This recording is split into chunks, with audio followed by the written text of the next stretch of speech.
All right, so you're around 55, and retirement is no longer some far-off idea. It's getting really close. The moves you make with your money right now, well, they're more important than ever. So let's get right into it and break down how you should be thinking about your investments at this crucial stage. Okay, this is the big one. The question on everyone's mind. Should you still be buying stocks at 55? It's tricky, right? On one hand, you need your money to keep growing. But on the other, a big market crash could be absolutely devastating.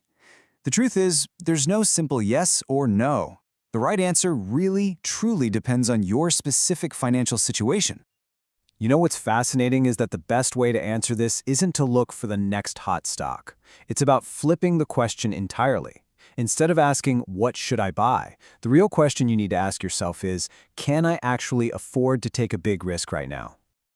And that brings us to the single most important idea we're going to talk about today. Seriously, everything else we discuss hinges on this one thing: your personal ability to take a financial hit without it completely derailing your retirement dreams.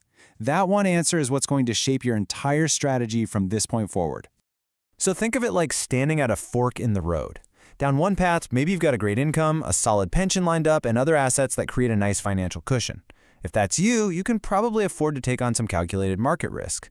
But if you're on the other path where a big loss would mean changing your entire retirement plan, well then gambling with money you can't afford to lose just isn't an option. You have to be honest with yourself about which path you're on.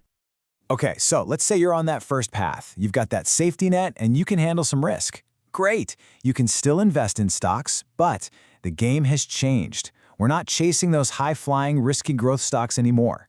Now it's all about being smart, being selective, and being really strategic. First up, let's talk about dividend-paying blue-chip stocks. These are the giants, right? The big, stable, household names you know and trust. The best part here is that they pay you an income through dividends, which is fantastic when you're nearing retirement. Now the trade-off.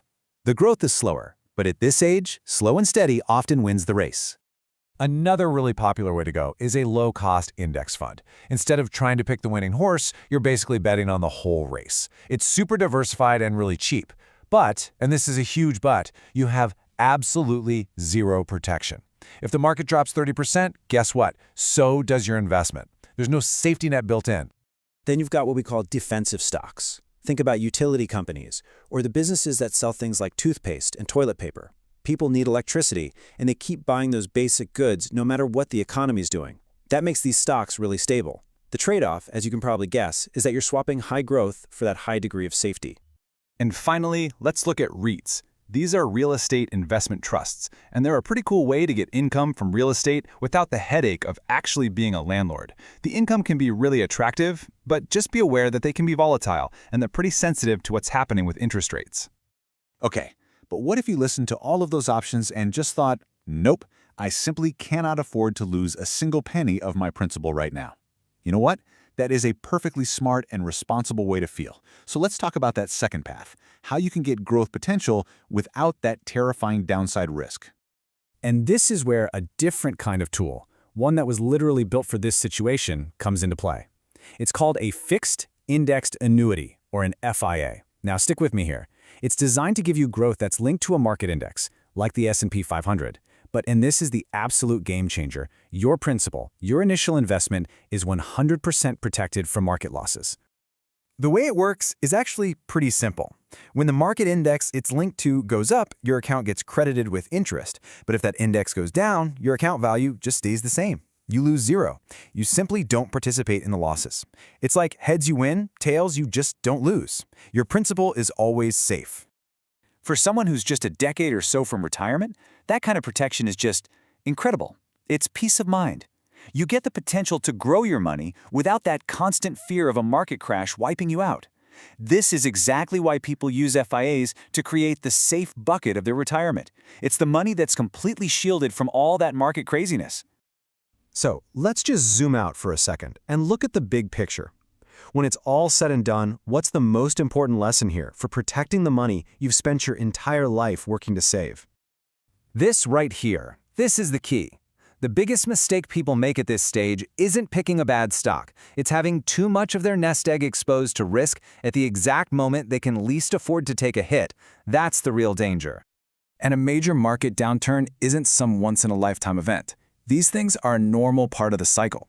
A drop of 20, 30, even 40% happens. And let me tell you, taking that kind of a hit at age 55 feels profoundly different than it does at age 35.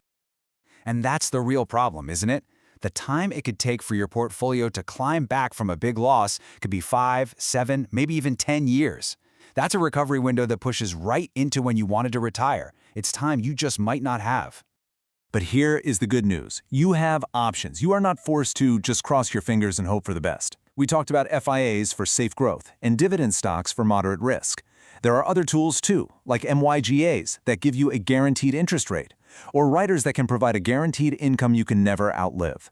The point is, you don't have to accept market risk if you can't afford it. Now, trying to figure out the right mix of all these things can feel pretty complicated, I get it. But you absolutely do not have to figure it out on your own. Here at The Annuity Expert, our whole job is to educate people. We help you compare all these different tools side by side to see what actually makes sense for you, and we never charge for our help. So if you'd like to get some personalized guidance and see what a safer strategy might look like for your retirement, please just reach out. I really hope this has helped clear things up for you. Thanks for watching.